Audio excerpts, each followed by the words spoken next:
Kun Алматы сервистік қызмет көрсету колледжі арнайы пән оқытушысы Тарғатбаева Бану Жолдасқызы. Бүгінгі мен сіздерге көрсететін мастер-классым үй жағдайында сүзбеден шариктер даярлау. Ол үшін бізге қажетті өнім сүзбе, ұн, қант, ванильді қант, тұз, ас содасы, жұмыртқа, сахарный пудра және де шемішке майы. Біз сүзбеден шарик бастамас бұрын ұнға жарты қасық ас содасын қосып араластырып қоямыз.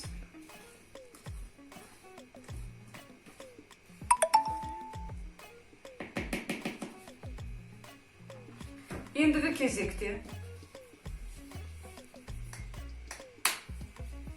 жұмыртқа мен қантты араластырамыз.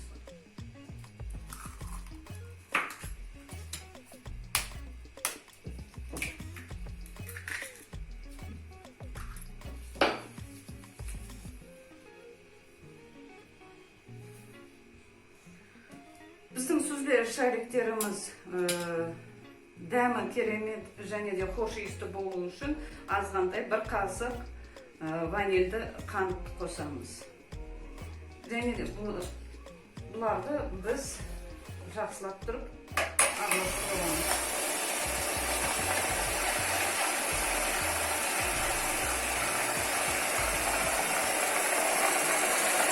Жақсылап тұрып көпіртіп ақ түске айналдырғанша араластырамыз.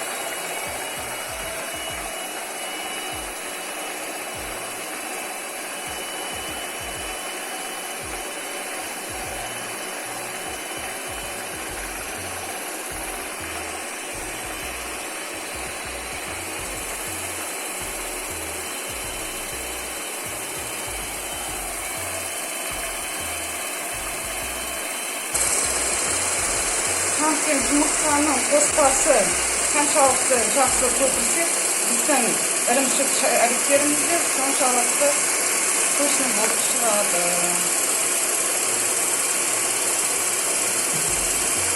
Көпіршіген массаға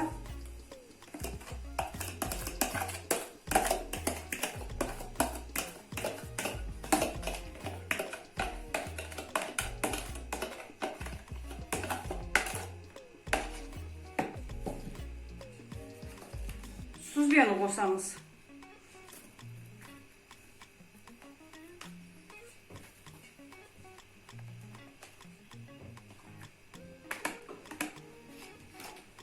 Бұл екеуін жақсылап тұрып араластырамыз.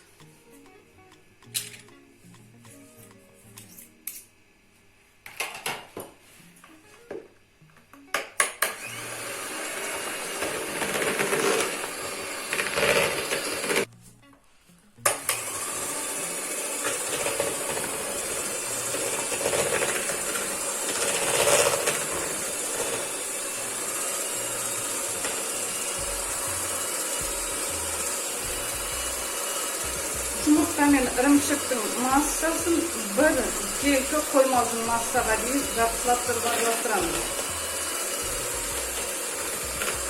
Егер де ірімшігімізде іртік қалатын болса, онда біздің шариктерімізде де іртіктер болуы ықтимал. Сондықтан да жақсылап тұрып араластырып аламыз.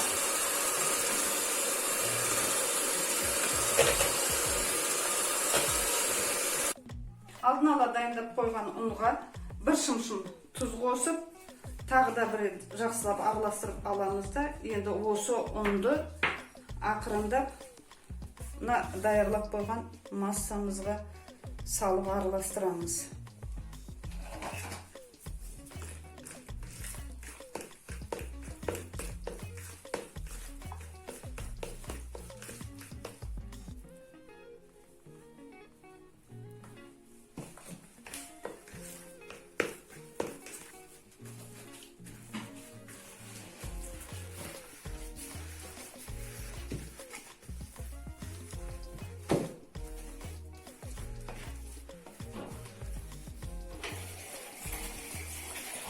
Мінекей Біздің сүзбе шариктарын жасауға арналған қамырымыз дайын болды. Енді бір 5-10 минутқа қамырды қоя тұрамыз да, біз майымызды қыздыра бастаймыз. Қызғанша біз шариктерді даярлаймыз. Грек жаңғағының көлемінде кішірек шариктерімізді бірдей мөлшерде даярлап қоямыз.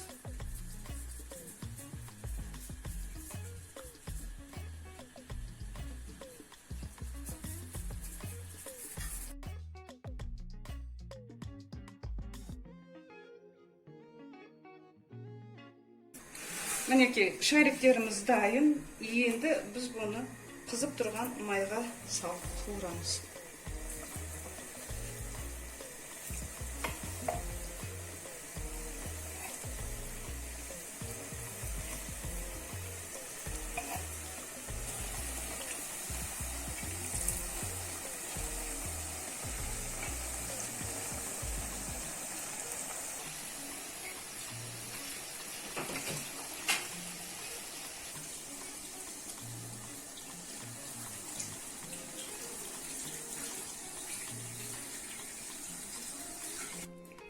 Міне біздің ірімшіктен жасалған шариктеріміз дайын.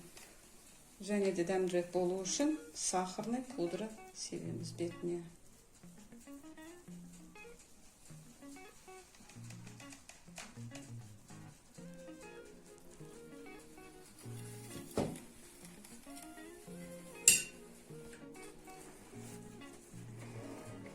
Мінекей біздің ірімшіктен жасалған шариктеріміз дайын.